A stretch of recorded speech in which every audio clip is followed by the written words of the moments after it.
ಹಾಡು ನೋಡೋದು ರವಿಚಂದ್ರ, ಹಾಡು ಕೇಳೋದು ನಂದು.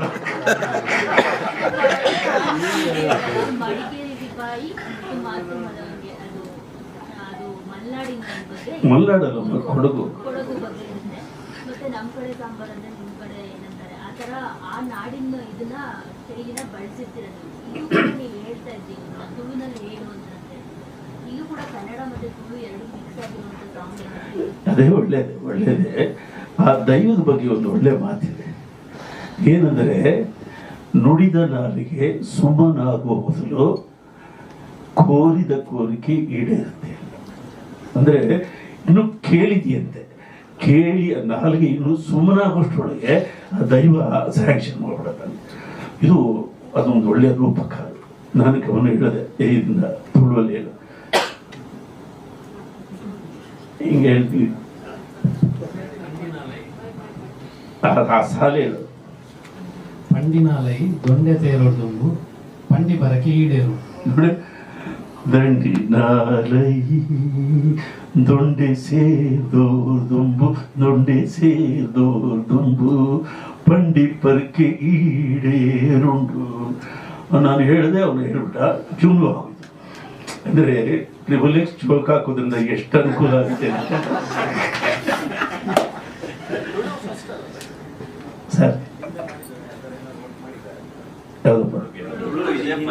ಅದು ತುಳು ಇತಿಹಾಸದಲ್ಲಿ ಫಸ್ಟ್ ಟೈಮ್. ಇಲ್ಲ, ತುಳು ಭಾಷೆ ಬಗ್ಗೆ ತುಳು ಇಲ್ಲ, ಇದೇ ಫಸ್ಟ್ ಟೈಮ್. ಒಳ್ಳೇದೇ. ನಾನು 2 ಹಾಡು ಮಾಡಿ ಕನ್ನಡಕ್ಕೆ ತುಳುವಿನ ಗಾಯಕ ಬರ್ತಾವನಲ್ಲ, ಇದಕ್ಕಿಂತ ಏನಂದ್ರೆ ಬಹಳ ಒಳ್ಳೇದ್ರೆ. ಬನ್ನಿ ಸ್ವಾಮಿ, ನಿಮ್ಮ ಕೈಯಲ್ಲಿ ನೀವು ಹೂ ಅಂದ್ರೆ ಬೇಕಾದ್ರೆ ಕನ್ನಡದಲ್ಲೇ ಒಂದು ಸಿನಿಮಾ ಮಾಡೋಣ. ಬನ್ನಿ ಸ್ವಾಮಿ.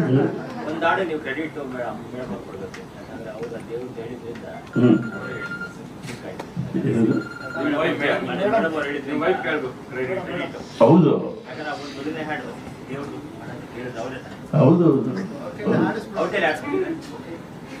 ಅವ್ರ ಕೈಲಿ ಆಡ್ಸೋದೇ ದೊಡ್ಡ ಟೆನ್ಷನ್.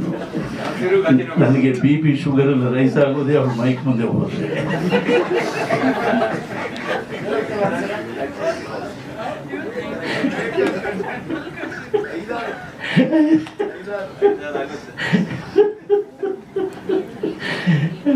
ಅವಳಿಗೆ ಅದ್ಭುತವಾದ ಕಂಠ ಇದೆ, ಅಷ್ಟೇ ಪುಕ್ಕಲು ಹೃದಯ. ಅಂದ್ರೆ ಏನ್ ಪುಕ್ಕಲು ಯಾವಾಗ ಶುರು ಆಯ್ತು ಅವಳಿಗೆ ಅಂದ್ರೆ, ಇಬ್ರು ನಾಟಕದಲ್ಲಿ ಜೊತೆಲಿ ಇದ್ವಿ, ಜೊತೆಲಿ ಇಡ್ಲಿ ಸಾಂಬಾರು ಕಲಿ ದೋಸೆ ತಿನ್ಕೊಂಡು ನಾಟಕ ಮಾಡ್ತಾ ಇದ್ವಿ. ಇಲ್ಲೇ ಈಕ್ವಲ್ ಆಗಿದ್ದ ಇವನು, ಇದ್ದಕ್ಕಿದ್ದಂಗೆ ಹೆಂಗಾಂಸಲೆ ಆಗ್ತಾ ಇವನು. ಇಷ್ಟು ದಿವಸ ನನ್ನ ಪಕ್ಕದಲ್ಲಿ ಪೋನೇನಾ ಆನೇನಾ ಅಂತ ಆವತ್ತು ಶುರುವಾಗಿದ್ ಭಯ ಅವ್ರಿಗೆ. ಇವತ್ತು ನನ್ನ ಎದುರು ಕೂತ್ಕೊಳೆ ಹಾಡೇನು ಇಲ್ಲಪ್ಪ, ನಾವಲ್ಲೇ ನೀನು ಅಷ್ಟೇನು ಕಳಿಸ್ಬೇಕಾದ್ರೆ ನಾನು ನಿನ್ನೆದುರು ಕೂತ್ಕೊಳ್ಳಲ್ಲ. ಹಾಗಾಗಿ ಇವ್ರದ್ದು ಐಡಿಯಾ ಇದೆ. Very good. ಇವರು ರಿಕ್ವೆಸ್ಟ್ ಮಾಡಿದ್ದಾರೆ ಅವ್ರ ಕೈಲಿ ಆಡಿಸಿ ಅಂತ. ಆ ಪಲ್ಲವಿ ಆಡ್ಸೋದಕ್ಕೆ 1 ವಾರ ಹಿಡಿಸ್ತು. ಹೋಗಮ್ಮ ಸ್ಟುಡಿಯೋಗೆ ದೈವ ಕರಿತಾ ಇದೆ. ಹೋಗಮ್ಮ ದೈವ ಕರಿತಿತ್ತು. ಇಲ್ಲ, ಆ ದೈವ ಬೇಡ ಅಂತ ಇದೆ. ಆ ದೈವ ಬೇಡ, ಅದೇ ಒಂದು ದೊಡ್ಡ ಕತೆ. ಬಟ್ ಟ್ರೈ ಮಾಡಿ ಅವ್ರ ಕೈಲಿ ಆಡಿಸ್ತಾರೆ. Thank you.